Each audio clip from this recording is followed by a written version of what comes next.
Starting live video. Looks like I'm live. Hey, hello, Facebook universe and YouTube, which is probably where I'm going to post this as well. I am in my usual spot where I've been enjoying shooting some live videos. I got to remember the camera lens is there. There is the camera lens. Don't look there, John. Look there. Hey, everybody. Good to be here with you. John Lavenia here. I had an idea. It was something that I was sharing with some of my business partners, people that work directly with me, and I thought it'd be good to share with everybody here, just as something that that has been profitable for me and for anyone who follows it. It was a cool conversation just with some of my team members today, and I think you'll find this very useful for you as well. And it costs nothing to implement except a little, decision and some personal integrity. So I was talking to some people today about how to increase their results in terms of what they're producing, whether it's sales or inviting people to look at their business opportunity or what have you. And I was reminded of something that I read at least a dozen times in a book called Think and Grow Rich by Napoleon Hill, which probably many of you who follow my work have read that book. But it's in the implementation where I think I could use reminders all the time. So maybe this will be good for you as well. And that is where Napoleon Hill talked about the QQS quotient, I believe he called it, the QQS. And the QQS stands for quality, quantity, and spirit of the service that you provide. So he's discussing, in this section of the book, he's discussing the quality, quantity, and spirit of the service that you provide. Hey, Gary, haven't talked to you in a bit. There's a little wave button here. I'm going to wave at Gary. I suppose that worked. Facebook keeps changing their app on the iPhone. So anyway, but yeah, the quality, quantity, and spirit of the service that you are intending to put forth out into the marketplace. And I was thinking about this as it relates to people who, without getting into details, who haven't been doing all they could do in that area, or aren't seeing the results they want with what they're doing. So quality. What could we talk about with quality? Well, I've seen, and this may sound critical, and it is a little bit critical, I've seen a lot of times people chasing some sort of a magical fix, like, we've got this latest new system, you see, and it's a secret system, and you click on the easy button, and then, of course, you're going to make all these sales. Have any of you guys seen this? It's all over the web. You can find it right here on Facebook right now, not on my page, but you'll certainly find plenty of it on Facebook. The promise of easy riches or easy results without any personal delivery of value into the marketplace. Now, the late Jim Rohn said, if you want to increase your income, increase your value to the marketplace. That's, I think, a brilliant sentence, right? I mean, he boiled it down to just a few words. If you want to increase your income, increase your value. Whose value? Increase your value. Where? To the marketplace, right? So that means it can't be a secret. So in order for us to increase our income, we've got to do something of value. Excuse me. And I think there's a lot of people who kind of miss that because there's a good amount of hype going around. So again, not to be overly critical or anything, but just to be sort of the sober voice of reason here. I've never seen the easy button work. I've seen delivering value. I've seen that work. I've seen certainly in my life attempting to deliver the highest quality of service that I'm capable. I've seen that work. This may seem too obvious to those of you who've got your head on. Yeah, of course, John. Be of value, right? That's called exchange, right? That's called the law of exchange. In fact, you put value out, right? That's like current, right? That's like the tide going out. Well, the law says it must come back in. It goes out, it comes in. That's current. That's currency, right? You guys want more currency? Well, that's one way to get the current flowing, right? Is put out more value. We're talking about the quality of the service that you intend to render. Okay, so there's one, quality. Number two, the second Q was quantity. How often are we doing that? Now, I will put my hand in the air and say I am guilty of being remiss in the amount of stuff that I put out. And I got lots of great justifications. Oh, I'm busy. Of course, I am so busy. I am so busy. But something that came out of my mouth today on my little lecture that I was doing with the group of people I'm working with was that I've got nothing better to do. And I as I heard myself say it, as is often the case, I never know what I'm going to say until I hear it come out of my own mouth. I said, look, guys, anybody needs any help, I'm here for you. I've got nothing better to do than to help you today. And I was like, you know what? Usually when people say I've got nothing better to do, that's because they're bored or something. Oh, I've got nothing better to do than go, I don't know, spray graffiti on the side of the wall or something, you know, some delinquent activity. Well, no, I thought about it. I literally have nothing better to do. I got lots of other stuff I can do. I'm real busy. Yeah, but is there something better that I could do than assisting the people who, you know, I'm partnered up with and working with and helping them grow their businesses? There's literally nothing better I could do. Interesting to actually listen to the words, right? So so as far as quantity, yes, I've got many justifications I can throw out there and say, well, you know, I don't have time to do a Facebook Live video today. I don't. I'm really busy. That means also I don't have time to come sit out by the pool because I'm really busy. Who isn't really busy these days? Well, I'm sure there are people who are just playing video games right now. And some people might feel like that they're really busy doing that. But the definition of work itself is on-purpose action. On-purpose action. That's what work is, right? So when we think about that, how much of my minute-to-minute day am I dedicating to productive action? And can I do more of that? The way to do more of that would be to get a little bit better with prioritization, right? So we're talking about quality, we covered that, then quantity, right? Sometimes, and again, I'll refer to the context of a lot of what I see going on in the marketplace. A lot of times people think, well, I went ahead and I placed one ad, or I did, you know, one small action, or I talked to, you know, I contacted 5 people about, you know, such and such business program or whatever. And while that may be more of a quantity than where they were before, which may have been 0, it's still, you know, there's a gradient, right? We want to go up that gradient.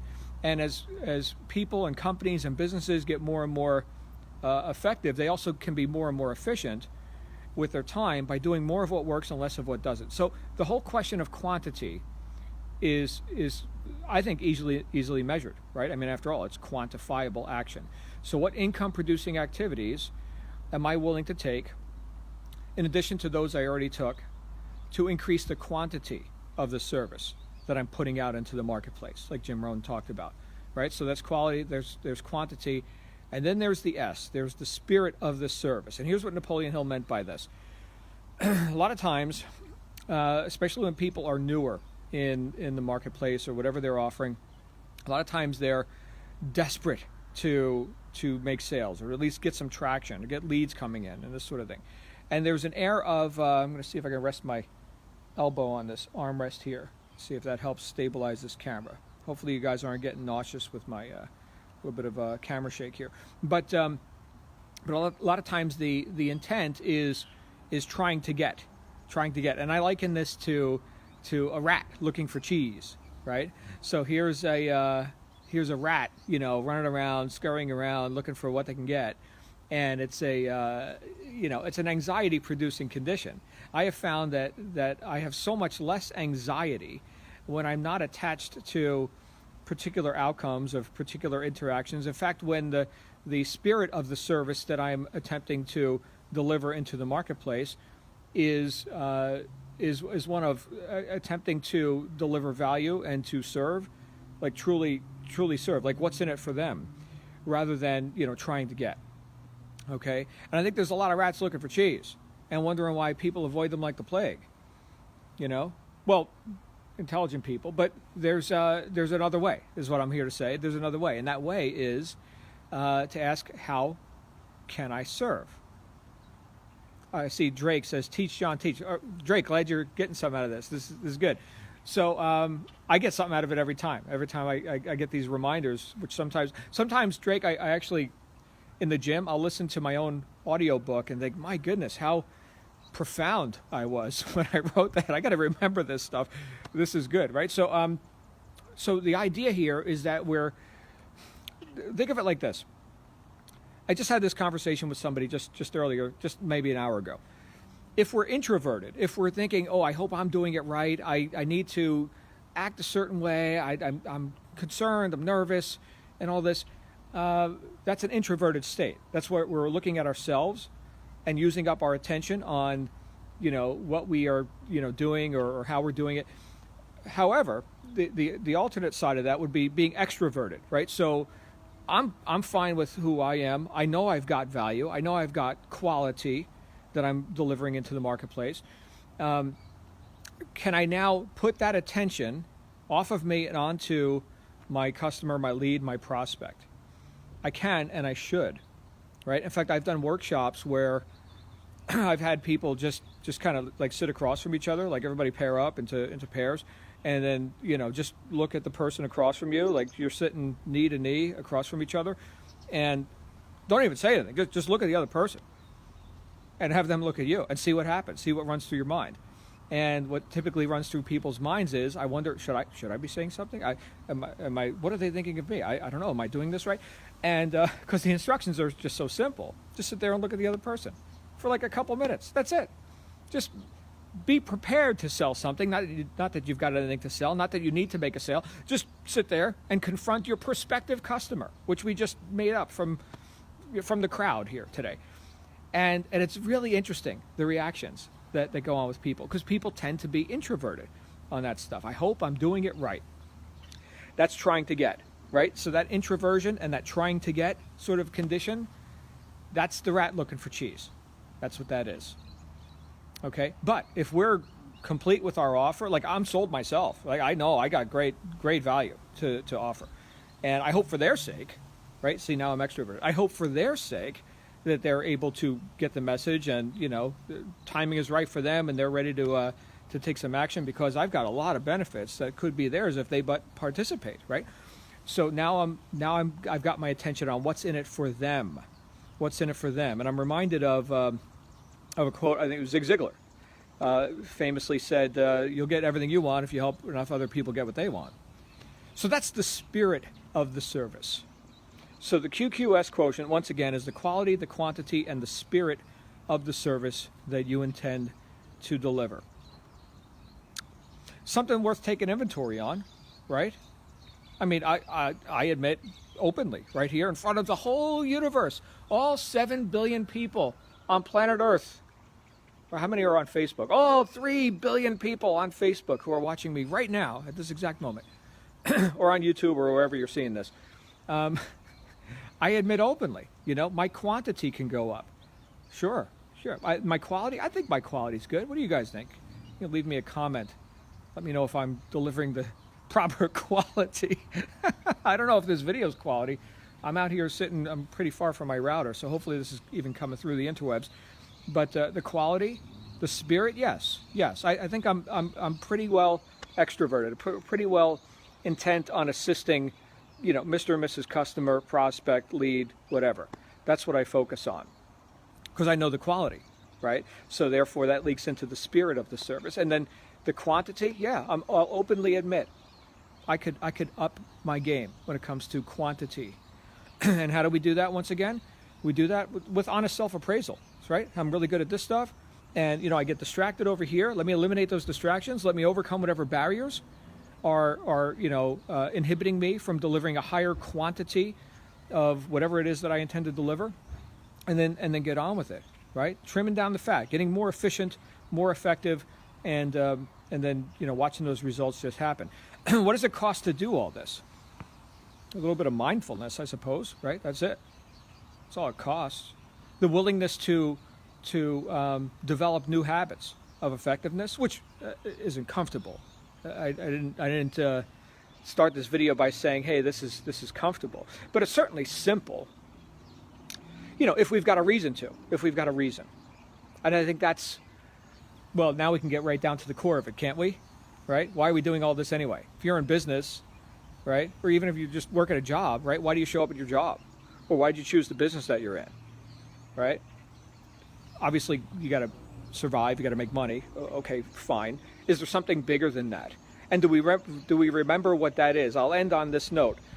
Something that Albert Gray said back in the 1950s. He said, if you're like a business manager, like a sales manager, and you've got people who are slacking, like the stats are down, what a lot of management types will attempt to do is enforce production through criticism or threatened punishment, or however that is, creating competition amongst the sales force. He said, get rid of all that. He said, here's how you increase production. Get people refocused on purpose. Get refocused on purpose. Rekindle that purpose. Why are we showing up here, folks? Right? What's the purpose behind all this? Like one of the companies I work with, they've got a huge purpose that's way, way bigger than just money. I've got one that comes to mind right now. Big purpose and big ramifications.